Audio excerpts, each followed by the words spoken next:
Hi, this is Mark. This is the 5th of February 24 and another almost to the point entry on gold for multiple reasons as ever. We had the trend line in the area, we had previous support and resistance going on, we've got the 55 EMA, got 61.8 fib in an uptrend, and we have now had a greater move than the stop. So step one always is to get the stop to entry plus a few points as soon as possible.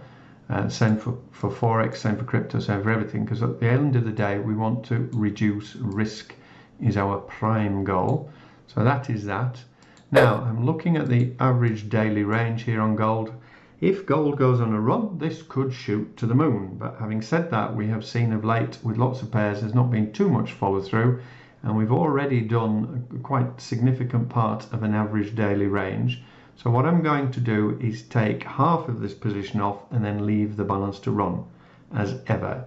Yes, it plays with the risk reward ratio, but at a time when the market's not necessarily moving too much, then I find it's better to bank some profit rather than none, and then the rest of it is a free bet in a casino.